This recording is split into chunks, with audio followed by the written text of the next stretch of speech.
Muito bem-vindos, Bruhim Abaim. Queria falar hoje sobre um tópico, e o tópico é nada mais, nada menos do que você. Isso mesmo. O tópico é você. Cada um de nós. Não no plural, mas no singular. Não é... Eu queria que quando a gente escutasse esse shiur, não pensasse, isso é legal para que eu possa aplicar com ele também, ou com ela também. Mas o intuito é específico para cada um de nós. Eu me explico no decorrer do shiur. Espero. Sabem quando Yaakov foi se encontrar com Esav? Yaakov, o terceiro dos patriarcas, foi se encontrar com Esav. Depois de décadas de não tê-lo visto, Yaakov e Esav, dois irmãos gêmeos, Esav, a última vez que viu Yaakov, antes desse encontro, estava com muita raiva de Yaakov. Yaakov toma 3 atitudes antes de se encontrar com Esav. Uma delas é mandar alguns presentes de antemão para quando ele for se deparar com Esav, amolecer, no português, claro, o bicho, deixar o homem mais tranquilo. E ele manda diversos tipos de animais e uma quantidade diferente de cada um desses animais. Assim está escrito na Torá em Parashat Vaishlach. Tem um Midrash, o Midrash conta para a gente algo que acontece atrás dos bastidores da Torá e também é parte integral da Torá de Hashem que Moshe Rabbeinu recebeu no Har Sinai. O Midrash nos conta que uma vez chegou um Amahares para Yoshua e ele chegou e falou para ele, olha, todos esses presentes que Yaakov deu para Esav vão voltar quando o Mashiach chegar. E quando Rav Yoshe escutou isso, ele falou, uau, daqui para frente eu vou contar isso no seu nome. E a pergunta master que tem aqui, pessoal, é o seguinte, o que Mashiach vai fazer com o zoológico? Disse esse não conhecedor Amaharetz para Rav Yoshe, olha, quando o Mashiach chegar, todos aqueles animais que há centenas e milhares de anos atrás Yaakov mandou para Esav, de presente, antes de se encontrar com Esav, porque não sabia a reação de Esav, ele mandou muitos animais. Esses animais, Mashiach vai receber eles quando ele chegar, quando Mashiach se revelar, quando Hashem achar o momento, Mashiach vai receber esses animais. E a pergunta é, qual que é o ponto de tudo isso? O que me interessa é que Mashiach vai receber esses animais de Yaakov, e mais ainda, se ele vai receber, meus queridos, o que ele vai fazer com esses animais? Talvez criar um zoológico... Não sei, que tipo de zoológico de Mashiach, eu não sei. O que esse Midrash quer ensinar para a gente? Essa é a pergunta. Todos nós, e a gente desenvolve por aqui agora, todos nós já passamos de alguma forma ou outra por um sentimento que eu queria compartilhar com vocês. Todo mundo sabe que tem 3 pilares na Torá, ou seja, quem conta isso para a gente é Hashem no Pirkei Avot. Se não fosse isso, a gente não teria como saber que esses são os 3 pilares, importante lembrar disso. Tem 3 pilares que todo mundo sabe. Quais são os 3 pilares que sustentam o mundo?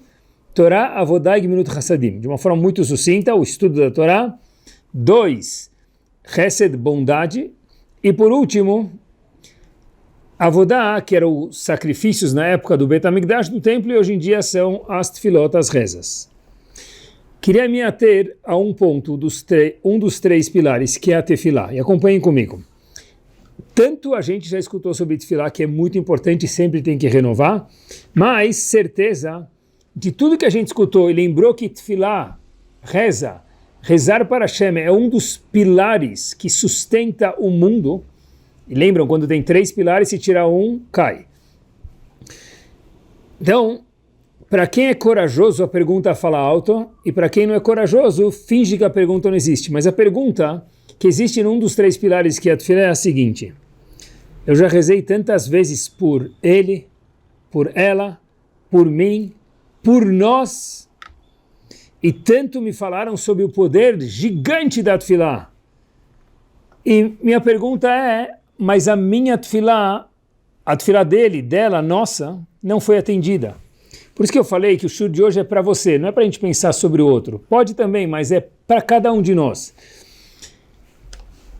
O que faz com um dos pilares da Torá, e eu fui fazer tefilá do jeito que o Shulchan Aruch, o Código de Leis pede, com Minyan, etc e tal, do melhor jeito possível. Sempre a Hashem escuta, mas tem formas melhores. E eu fiz do melhor jeito. Nós fizemos do melhor jeito. Você fez do melhor jeito. De repente a gente se pergunta, olha, mas a minha tefilá não foi atendida. Esse sentimento é legítimo? A resposta é que sim. Por quê? Porque se nós sentimos, ele é legítimo. A gente precisa saber lidar com ele, com essa pergunta no caso, e não fingir você não existe. No caso, sim, a tefilá ela é importante, mas a tefilá ela sempre vem com uma resposta, mas um minuto, quantas vezes a gente já fez tefilá por N coisas? Por nós, se nós somos mais nobres pelos outros, pelo povo, e a gente vê que não aconteceu. Pode se questionar? Claro que pode, deve, porque Hashem quer que a gente aprenda, a gente tem que saber lidar com os nossos sentimentos e não, mais uma vez, fingir que eles não existem. Uma vez, um Yehudi bateu na porta do Rav Shlomo Halberstam, nada mais, nada menos que o Rebbe da Hassidut de Bobov nasceu em 1907 e faleceu no ano 2000. Fala os anos para que a gente aprenda e também saiba que é alguém quase que contemporâneo a gente. O Rebbe de Bobov, que faleceu no ano 2000, Zichron Libraha, Rav Shlomo Halberstam, escutou esse indivíduo. O Rebbe de Bobov passou pela Segunda Guerra, como vocês veem pelos anos, e que ele viveu, e esse indivíduo também passou pela guerra. E chegou esse indivíduo e falou para o Rebbe, Rebbe, tem uma pergunta para o senhor. Disse, Rebbe, claro, pós-guerra. Eu lembro quando eu estudava Mishnayot com meus filhos, antes da guerra, e hoje eu não tenho mais nem estudo e muito menos filho, porque eles se foram na guerra. E esse senhor vira para o Rebbe de Bobov e fala, tudo se foi. Estava cabisbaixo, com dificuldades, como é de se entender.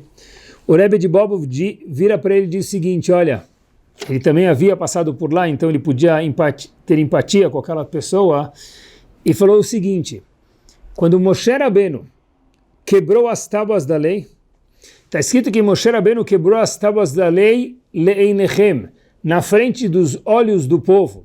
E uma das explicações óbvias é que o que é? Que ele não quebrou escondido, ele quebrou na frente do povo, para o povo entender que eles fizeram o pecado do bezerro de ouro, foi algo muito grave. Porém o Rebbe de Bobov disse algo a mais. O que quer dizer que quebrou na frente deles, nos olhos deles? Que nos olhos deles as pedras foram quebradas, disse o Rebbe de Bobov, mas elas ainda existem. Por isso que a Torá veio falar que Moshe Rabbeinu quebrou nos olhos deles. Ou seja, a gente sabe que as luchot e shivre luchot, os estilhaços das luchot que Moshe Rabbeinu quebrou, estavam colocadas no Aron HaKodesh, que ficou durante muitos anos no primeiro Bet HaMikdash, no primeiro templo. Então, quando Moshe Rabbeinu falou que quebrou as luchot, as tábuas da lei, le'enechem, nos olhos das pessoas, não quer dizer somente que eles viram, mas quer dizer que nos olhos deles as luchot foram quebradas, mas as luchot continuaram existindo e existem para sempre. O Rebbe de Bobov, sim, parece que o estudo de Mishnah não existe mais. Parece que tudo cessou de existir, é verdade, situação difícil, diz o Rebbe de Bobov, mas saiba você que tudo continua vivo, não necessariamente na frente dos nossos olhos, mas tudo continua existindo, nada se perde, só muda a posição geográfica. Quando a gente olha, meus queridos, para a história do nosso povo, e muitas vezes teve queimadas públicas de livros, de Sifrei Torá, e Ramim contam para a gente já muito antes disso, na época de Rabi Akiva já. Quando queimaram o Sefer Torá, está escrito que o Sefer Torá foi queimado na época já do Talmud, não é novidade, infelizmente. Porém, Otiot Porchot Bavir, as letras do Sefer Torá, e assim que eu entendo, voavam. O que isso quer dizer? Que a Torá, aquela Torá foi queimada, é muito triste, da época do Talmud. Mas as letras do Sefer Torá continuam existindo porque elas subiram e voltaram para onde elas tinham que estar. Ou seja, a Torá conta para a gente que na vida de Ruhaniut, de espiritualidade, absolutamente nada se perde. Ainda um trato, um passo para a frente, pessoal, olhem que interessante. Quando Gemara conta no Tratado de Ta'anit, uma história muito famosa, eu acho que é famosa para todo mundo, que havia um tal de Honi HaMe'agel, um homem, um Yehudi muito sério e temente a Hashem, muito querido pelo povo. Esse homem, em um certo momento, o Talmud conta para a gente que ele começou a plantar uma semente. E essa semente demoraria décadas para crescer. Então uma das pessoas chegou para ele e falou: Habibi, para Honi HaMe'agel, quantos anos você acha que você vai viver? 1000? Se ele não. Inteligência artificial, você acha que vai te fazer ver mais? Não, ele falou: não vai ter. Respeito. Vou continuar vivendo o que um ser humano normal aí vive. Abal 1020, até 120. Então falam para ele: olha, essa semente demora 70 anos para crescer, se transformar numa árvore e produzir frutos. Por que você está plantando essa árvore? Você não vai ter nenhum usufruto, literalmente, dessa árvore. Ele disse: por que eu estou plantando? O seguinte, olhem a resposta dele, pessoal, eu acho que aqui tem uma pérola que eu nunca tinha pensado. Seria o seguinte: olha, na geração passada, eu vejo essa árvore plantada por aqui porque a geração passada plantou. E se eu não plantar, a próxima geração não vai ver essa árvore. Ou seja, o que ele quis dizer? Tá certo que eu não vou ver, mas da mesma forma que alguém plantou, e por isso que eu tenho usufruto dessa árvore, assim também que eu plante para que a próxima geração também tenha usufruto dessa árvore. É muito fofa essa história, muito linda, o patrocínio Hello Kitty, mas qual que é o insight que essa Gemara traz para a gente? Eu acho, pessoal, que Honi HaMe'agel estava falando algo um pouco mais profundo. Não só da fruta. Honi HaMe'agel, olha, nós vivemos, não só nos frutos do sacolão, a gente vive nos méritos dos nossos antepassados. Isso mesmo. E eu, disse Honi HaMe'agel, estou colhendo frutos dos meus antepassados. Demorou 70 anos, 700 anos, milhares de anos para chegar aqui, ok? Mas são frutos deles. Mas a minha árvore vai demorar 70 anos para plantar e crescer, então por que eu estou plantando? Respondeu Honi HaMe'agel, da mesma forma que o que a gente colhe hoje é fruto dos nossos antepassados, todas as mitzvot que a gente faz, eu falo todas de forma maiúscula, sem exceção, qualquer mini mitzvah que a gente faz, se é que existe alguma coisa assim, nada se perde, vai ficar para uma outra geração. Se nós não vemos agora o fruto crescendo, a semente está lá. Toda mitzvah é uma semente. Diz Honi HaMe'agel, não é só da semente do fruto, disse ele, tudo é eterno quando se trata de Ruhaniut, de espiritualidade. Nada vai em vão. Os atos, meus queridos, se perdem. As mitzvot são sementes, essas sementes brotam e brotarão em algum momento. Quando a nossa tefilá não é escutada agora, é porque em algum momento mais para frente ela vai ter uma repercussão. Às vezes porque precisa ter mais méritos, às vezes porque Hashem gosta tanto da gente, fala: olha, eu tenho um momento que eu acho que essa tefilá vai ser mais necessária. Vai ter um quase na nossa vida, sabe? Eu quase bati o carro, eu quase fui mal na prova, eu quase perdi o emprego, eu quase me distanciei do meu amigo. Esse quase, pessoal, o que é um quase na vida? Acompanhem comigo. Quase é, uau, por pouco, na trave. Mas na trave não é bom, a gente gosta do gol. Mas quase, quando é algo desagradável, Hashem falando: olha, teve algum mérito da nossa tefilá lá atrás, ou nossa, dos nossos pais, dos nossos avós, que vieram fazer o golaço agora. Então, quando a gente fala: Hashem, por que você não me responde? Hashem fala: eu te respondo. Às vezes agora, às vezes mais tarde, porque deixa eu calcular quando é melhor para cada um de nós. A gente fez uma perguntinha alguns minutinhos atrás, que chegou um colega e falou para a Bioisha: quando o Mashiach chegar, ele vai ter de volta todos os animais que Yaakov andou para Esav. A gente perguntou que ele vai ter um zoológico. O que Mashiach vai fazer com tantos animais? Está cheio de animais aí na floresta. A resposta, pessoal, não é que ele vai ter os animais. Ok, ele vai ganhar os animais de volta, mas qual que é o insight disso daqui? O insight é que Mashiach vai conseguir até mesmo mostrar para a gente que os meros animais que Yaakov mandou para Esav, isso também tinha um propósito, isso também tem uma repercussão no mundo. Mashiach vai voltar com eles, vai mostrar para a gente: olha, até aqui os animais, veja só a repercussão da história do mundo em tal momento, o que isso gerou. Mesmo uma coisa simples. Por quê? Quando o Mashiach chegar, tudo no mundo vai ser costurado e Hashem vai mostrar que nada sai fora da programação de Hashem. Óbvio que muitas vezes a repercussão dos nossos atos. Mas a gente precisa de verdade entender e colocar isso no sangue, pessoal, que faça parte da nossa circulação sanguínea, que o quê? Tudo é controlado por Hashem. Tudo é consequência dos nossos atos, méritos e o contrário, lo aleno. Só para a gente entender como Hashem controla absolutamente tudo, e não tem uma bola fora da caçapa, não tem nenhum ponto sem nó. O Hatam Sofer, Rav de Pressburg, faleceu em 1839.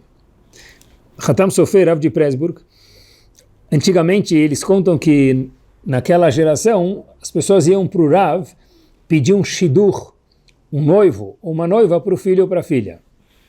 No caso mais comum, eles iam pedir para a filha, porque o Rav tinha yeshivot, então ele tinha os meninos na mão, ele conhecia bem cada menino, cada aluno, então ele podia referir esse menino para aquela menina, esse outro menino para aquela outra menina, ver com cada um quem combinava. Uma vez, um senhor, que era amigo do Hatam Sofer, chega para ele e fala: Rav, eu vou casar minha última filha, e eu queria o menino. Todo mundo sempre quer o menino para casar com a filha, por que não? Tem que ser mesmo assim. E de repente, ele falou: Rav, por favor, capricha nesse daqui. O Hatam Sofer falou: tá, me dá um tempo, e eu vou te referir a algum menino aqui da minha escola, da minha yeshiva. Perguntou esse senhor, vamos chamar ele de Yaakov, perguntou esse senhor Yaakov para o Hatam Sofer: como eu vou saber qual que é o menino?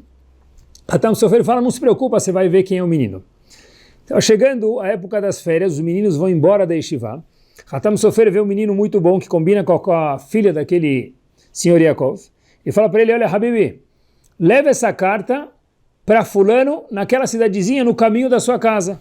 Falou: claro, se o Rav pediu, Hatam grande, o Rav, Hatam Sofer pediu, ok. Só que o jovem que estava indo com a carta nem tinha ideia do que estava escrito nela, que era que esse menino é um menino maravilhoso e combina com a filha do Yaakov.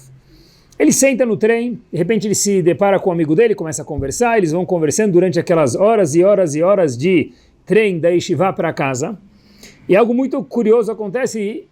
Aquele jovem pergunta para o seu colega: aonde você mora? Ele falou: moro em tal cidade. Disse ele: opa, eu recebi uma carta do Hatam Sofer, será que você, meu amigo, pode fazer um favor para mim?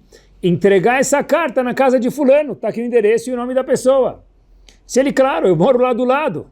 Falou: tá ótimo, então assim eu não vou ter que me desprender do meu caminho. Então, entregou aquele aluno do Hatam Sofer para o colega dele a carta, e ele, por sua vez, bateu na porta daquele senhor e entregou a carta. Volta o aluno do Hatam Sofer para Yeshiva depois das férias. O Hatam Sofer olha para ele, lembre que naquela época não tinha WhatsApp, não tinha nada, então não tinha como saber mensagens de uma cidade para outra. Ele volta, ele pergunta para ele: what's new? Quais são as novas? Disse aquele aluno: eu voltei aqui empolgadíssimo para estudar de novo mais um período no Yeshiva, mais novo do que isso não tem, Rav. Mas o Hatam Sofer falou para ele: mais um minuto, será que você ficou noivo, por acaso? Eu queria te dar um mabruk, um mazal tov. Ele disse: não que eu saiba. Mas Rav, tem um amigo meu, que eu me encontrei com ele no trem, e eu acabei dando aquela carta do senhor, e aquele amigo sim ficou noivo, mas ele entregou a carta, não se preocupa. O Hatam Sofer olhou para si próprio e disse: uau.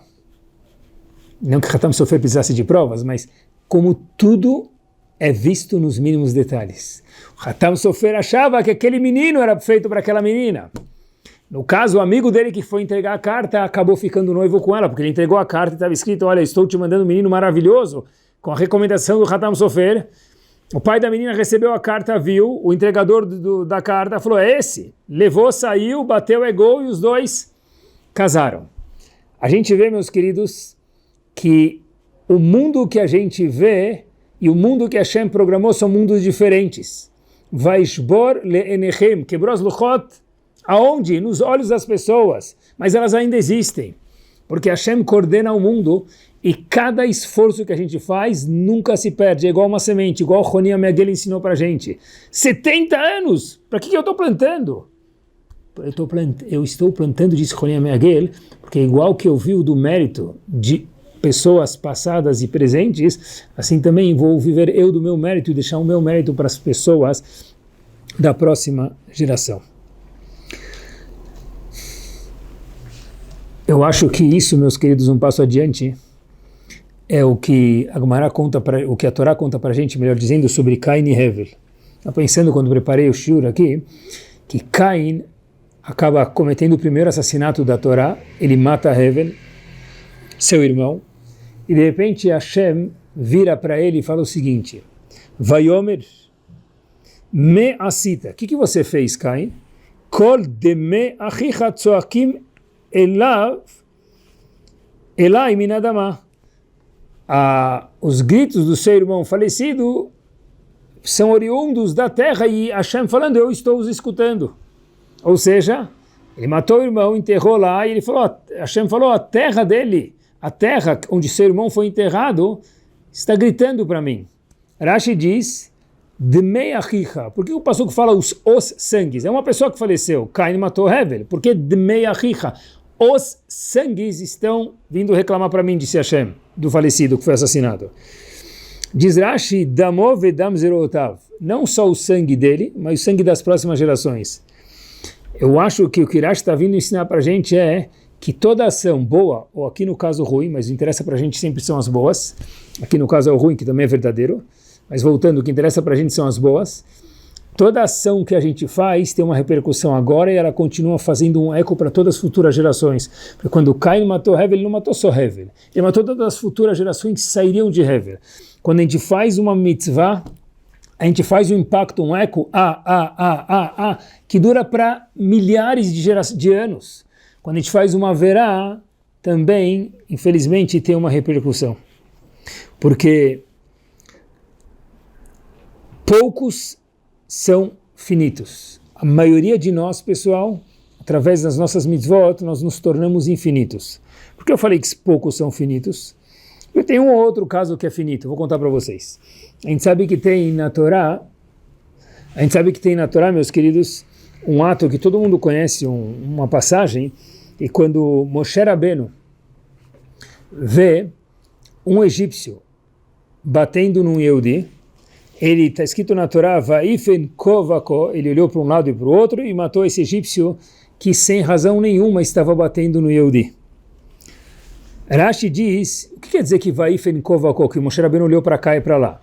Então, óbvio que ele olhou para ver se não ia ter nenhum problema, ia ter uma rebelião do lado, ninguém olhando, tá certo? Mas o que Moshe Rabbeinu calculou que aquela pessoa que estava batendo no outro, quase matando o Yehudi, merecia morrer, então alguém que mata o outro, quer matar o outro sem permissão, e sem razão, ele pode ser morto de acordo com a Halachá. Mas o que quer dizer Vaifen kovako, então? Óbvio que Moshe Rabbeinu não errou no ato. Então quer dizer, ele olhou para cá e para lá. Moshe Rabbeinu olhou para os dois lados. Diz Rashi, olha, Moshe Rabbeinu viu que daquele egípcio não ia sair nada.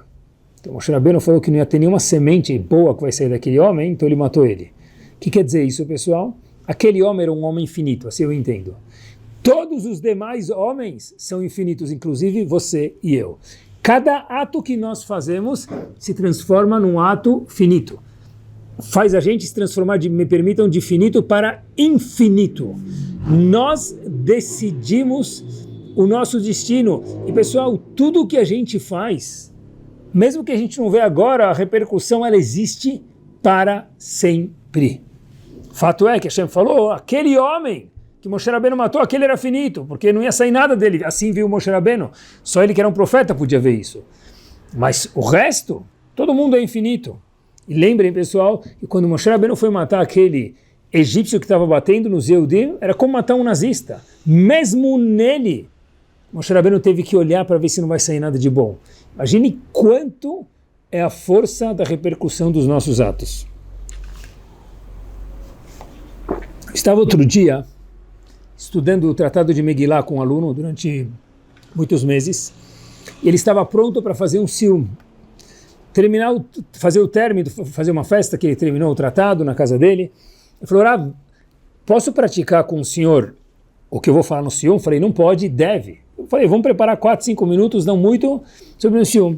Ele preparou um Shiur, e esse jovem me contou algo que eu não conhecia. Ele me trouxe um Ben Yoyada, um livro do Ben Ish Chai, num pedaço de Masechet Megillah, falou algo estrondo. O nome desse jovem é Joe K. Não pediu autorização, então não vou falar o sobrenome, mas quem conhece já sabe. Esse jovem me contou um Ben Yoyada, um Ben Ish Chai, que merece colocar um babador para escutar ele. Pessoal, eu não costumo fazer isso no meu shiur, porque requer um pouco de atenção, mas é muito curto. Aqui é 1 minuto e quem tiver uma caneta e um papel vale a pena escrever e lembrar isso para sempre. Os 2 piores arqui-inimigos do nosso povo. Quem foi? A gente sabe que foi o Nahash, aquela cobra inicial que fez Adam Arishon pecar, e o Satan, que é o Yetzer Hara, o anjo do mal. Diz o Ben Ish Chai o seguinte, pessoal.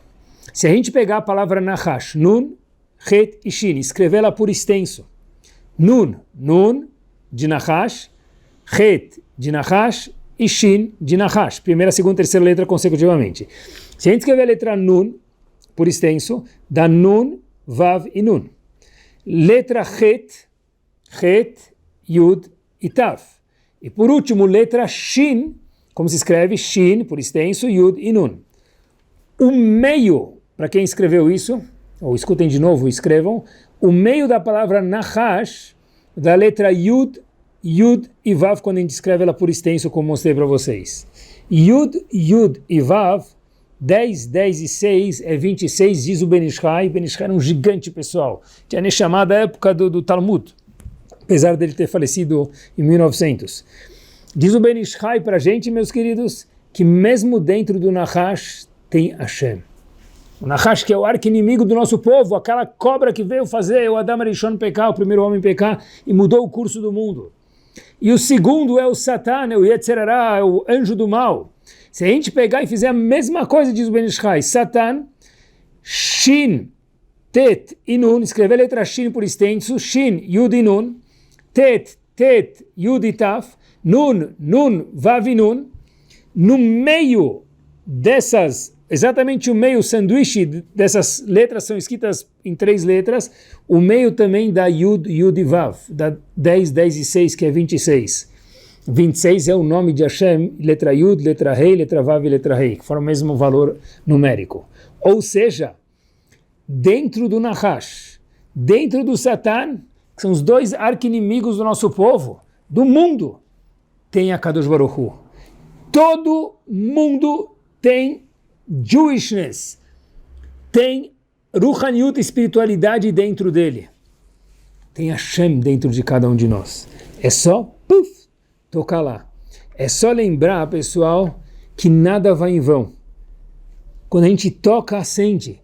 Nenhuma mitzvah que nós fazemos vai em vão. E a verdade também é para as averot. Eu queria contar uma história para vocês que ilustra isso de forma maravilhosa, que todo mundo tem Hashem dentro de cada um de nós. Eu morei em Miami alguns bons anos atrás, e um dos Rabbanim de Miami Beach chamava Rav Shapiro, desculpe. E ele tem um filho em North Miami Beach. Ele contou uma história muito curiosa. Disse ele que uma vez ele estava presente num restaurante em North Miami Beach, onde ele é rabino, o filho, e ele estava almoçando lá, ou jantando com a filha dele. De repente ele vê o garçom na mesa do lado e 2 turistas gritando com o garçom. A gente sabe que Miami vive de turistas, é o Ilha da Fantasia lá, todo mundo turista, aquela cidade maravilhosa, espetacular, muito gostosa. E de repente 2 turistas começaram a gritar com o garçom, porque pediram comida quente, veio morna e não veio nem quente nem fria, não parecia comida quente nem fria. Começaram a esculachar com o garçom e faltava só o tanque e o sabão de coco para esfregar o garçom. Foi assim, muito feio. Esse Rav que estava lá do lado, ele conta que ele ficou quieto, talvez devia ter alertado, ele diz, os turistas que envergonharam o garçom, mas o garçom ficou quietinho, foi embora, cabisbaixo, envergonhado, saiu lá, voltou para a cozinha. Então a esposa, que estava lá com esse Rav Shapiro, filho, falou para ele, olha Rav, falou para ele, marido, Você falou já 1000 vezes, quando alguém é envergonhado, o Talmud conta pra gente, e a pessoa não responde, ele pode dar uma brachá para alguém, você não vai pedir uma brachá para o garçom. E a Shapiro conta que ele falou, tá bom, manda quem pode, obedece quem tem juízo sempre, então ele falou, vou escutar minha esposa. Ele foi, pediu uma brachá, uma bênção para aquele garçom, explicou para ele. O garçom ficou olhando e falou, olha, eu vou te dar uma bênção, você orava aqui da cidade, eu vou te dar uma bênção. Eu disse, ele sim. Quem fica quieto no momento de humilhação, ele é um gigante, ele é um leão, é muito difícil, é sobrenatural. Essa pessoa pode dar uma brachá para quem ele quiser. Então ele falou, olha, eu queria te pedir uma brachá, pedi parará, explicou para ele. Esse garçom foi lá, deu uma brachá, e falou para ele, olha, meu nome é Noam. Então aí voltou a trabalhar. O rabino volta para a mesa dele, continua comendo. 5 minutos depois, o garçom se dirige para a mesa do rabino e fala, olha, eu queria te contar uma coisa. 5 minutos depois. Eu tenho 16 anos longe da minha casa. Eu era religioso. Eu hoje sou garçom aqui em Miami, como a gente sabe que Miami está cheio de israelense. Minha família é religiosa e mora em Israel até hoje. Eu saí da minha casa faz 16 anos, eu também era religioso. Por qualquer razão que não venha ao caso agora, eu parei de ser religioso. Mas Rav, eu queria pedir um favor para o senhor, disse Rav para ele, claro, o quê? O senhor pode me conseguir um havruta, um parceiro de estudo semanal? O Rav falou para ele, Shu, what? O quê? Ele falou, sim, é o que você está escutando mesmo. Eu, Noam, quero depois de 16 anos longe de tudo, um havruta para estudar. O Rav falou para ele, com o maior prazer, mas me conta uma coisa, o que fez você dar essa mudança na sua vida? Se ele, você, Rav. O Rav falou, o que eu fiz? Ele falou, vou te contar. Se você, Rav, vem pedir brachá para um garçom, deve ser que eu tenho algo muito precioso dentro de mim. Se eu tenho ainda, depois de 16 anos longe de casa, depois de 16 anos longe, entre aspas, de Hashem, assim achava ele, eu ainda tenho o caminho de volta para casa. Será que o senhor me consegue um havruta, um parceiro de estudos? Meus queridos, esse jovem garçom, hoje casou, hoje quer dizer, faz tempo, ele é casado com uma argentina, nada a ver, brincadeiras à parte. Ele mora em North Miami Beach e tem uma família, é um homem que tem uma casa religiosa. Um homem que até hoje vai em Shurim. Por quê? Porque dentro do Nahash, dentro do Satan tem Hashem. Dentro do Leavdil, sem comparação de todo o Yehudi, também tem Hashem. Falta só a gente tocar lá. Porque todos os atos que nós fazemos são eternos. Às vezes, como um flashlight, ele já é uma repercussão na hora, demorou 5 minutos. Outros demoram semanas, dias, meses, às vezes gerações. Mas absolutamente nada se perde. Preste atenção nos exemplos, por favor. Quando a gente ajuda a outra pessoa, quando a gente faz um ato de chesed, de bondade, quando a gente dá tzedakah, com um sorriso, quando a gente agita um minyan, que talvez não ia ter minyan, a gente fala, opa, estamos em 10 aqui, vamos fazer um minyan. Quando nós fazemos um shiur em casa, quando a gente manda uma gravação de um shiur, de uma halachá, de algo para um amigo, a gente não tem ideia dessa repercussão que vai dar tudo isso. Quando a gente não conversa na sinagoga, e outra pessoa nos vê e também não conversa. Pessoal, a gente senta a estudar com um jovem uma vez por semana, alguém conhece menos do que a gente ensina alguém. A gente acaba mudando ele, sem perceber, às vezes muda ele, quando muda ele muda o filho, quando muda o filho muda o neto. E os juros compostos são depositados na nossa conta, na sua conta para sempre. Porque a gente fala, mas eu nem sabia que eu ajudei, eu nem sabia que eu... Não sabia, mas pode saber de algo. Se a gente não sabe, ou se a gente esquece, ok, faz parte. Mas ele, maiúsculo, Hashem no caso, sabe de tudo, não esquece de absolutamente nada. Não tem uma tefilá que vai em vão, não tem uma mitzvah que vai em vão, não tem um meio sorriso para um outro ou outra que vai em vão. Foi isso que o Midrash ensinou para a gente, que Mashiach vai conseguir explicar para a gente a repercussão dos atos mandaram alguns animais de Yaakov para Esav, que a gente até hoje não entende muito bem o que aconteceu lá, mas olha, vou te mostrar, disse aquele Amaares, aquele Zé Mané, que falou para Rabi Yoshia falou, uau, é verdade isso. O que é no Midrash? que a gente vai conseguir entender até em que momento da história que aquilo teve uma repercussão. Mashiach vai vir com os animais mostrar para a gente. Porque tudo na vida tem uma repercussão. Pensamento, fala ou ação. Queria terminar com uma história. Às vezes a gente vê a repercussão, às vezes não. Às vezes sim, às vezes não. A história, com ela a gente conclui, Bezat Hashem, vai da seguinte forma, verdadeira. No começo do século XX, incompatibilidade do fator sanguíneo entre pai e mãe no casal era algo muito, muito assustador. Do fator RH. As crianças nasciam e muitas vezes os bebês duravam muito pouco tempo de vida. E o casal que teve incompatibilidade de sangue, a esposa estava grávida, eles estavam muito, muito preocupados, como era no começo do século XX, não sabiam lidar com isso ainda de forma científica, médica.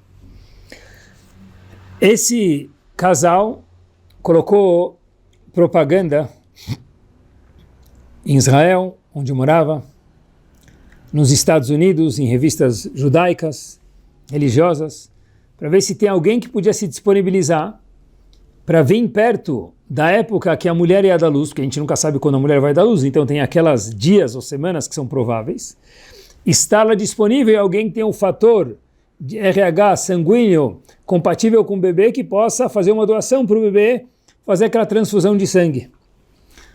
Mandaram propagandas em muitos lugares, até que de repente toca o telefone na casa daquele casal, óbvio, antes de dar luz mais uma vez, e Moshe fala, olha, eu estou disposto a vir. Quando que é o due date? Quando que é a data? Fala, olha, a semana provável é essa daqui, a data provável é essa daqui, mas a gente não sabe exatamente. Moshe falou, não se preocupa. Moshe, um businessman dos Estados Unidos, vai para Israel e fica lá de prontidão.